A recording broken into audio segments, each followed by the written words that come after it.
दोस्तों, एक बार की बात है कि एक आदमी सुबह सुबह अपने घर से निकल के सड़क पे जा रहा था। उसको कहीं जाना था, शायद वो अपनी मंजिल पे पहुंचना चाहता था। रास्ते में जब वो घर से बाहर निकला तो क्या देखता है कि बहुत सारे लोग जॉगिंग पे निकले हुए हैं, बहुत सारे लोग किसी और काम से कहीं जा रहे हैं। और जितने भी लोग सड़कों पे उसको नज़र आ रहे थे, उन सब के पैर में महंगे महंगे जूते थे, शानदार जूते जो शायद उसकी औकात से बाहर थे। और वो एक गरीब आदमी था। उसके पास इतने पैसे नहीं थे कि वो एक चप्पल ख़रीद सके। वो बहुत ही गरीब आदमी था और किसी काम की तलाश में शायद वो कहीं जा रहा था। वो अपने आप को बड़ा कोसने लगा। उसको बहुत निराशा हुई कि आखिर खुदा कहाँ है, भगवान कहाँ है कि जो इनको इतने महंगे जूते दे रखा है और मेरे पास पैर में चप्पल भी नहीं है। मेरी स्थिति क्यों इतनी गंभीर है, इनकी स्थिति क्यों इतनी अच्छी है। इन सब बातों को सोच रहा था और वो अंदर ही अंदर अपने आप को और अपने खुदा को गाली दे रहा था।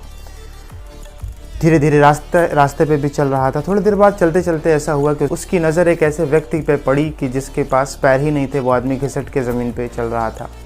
अचानक से उसको आत्मज्ञान हुआ। उसको चीज़ें समझ में आई कि क्या हुआ कि मेरे पास अगर चप्पल नहीं है, लोगों के पास जूते हैं, किसी के पास तो पैर ही नहीं है। इसलिए परिस्थितियां ज़िंदगी में बहुत कठिन हो सकती हैं, बिल्कुल होती ही हैं और होनी भी चाहिए। इसलिए कि बड़े अचीवमेंट में बड़ा एग्ज़ाम होता है, छोटे अचीवमेंट के लिए छोटे छोटे एग्ज़ाम लिए जाते हैं। अगर आप पियून की नौकरी के लिए जाएंगे तो आपका एग्ज़ाम बहुत ही ईजी होगा, लेकिन अगर आप IAS के एग्ज़ाम में जाएंगे, UPSC में जाना चाहते हैं तो मुश्किल एग्ज़ाम देना पड़ेगा।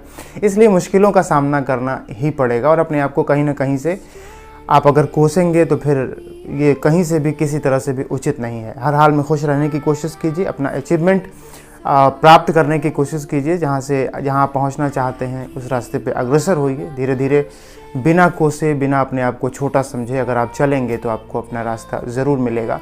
और उस आदमी की तरह कभी मत अपने आप को कोसिए और अपने खुदा पे कोसिए। इसलिए कि खुदा ने आपको जितना भी कुछ दिया है, जो भी संसाधन दिए हैं, वो आपके लिए बहुत महत्वपूर्ण हैं और आपके लिए काफ़ी हैं कि आप उनका उपयोग और प्रयोग करके आगे बढ़ सकें।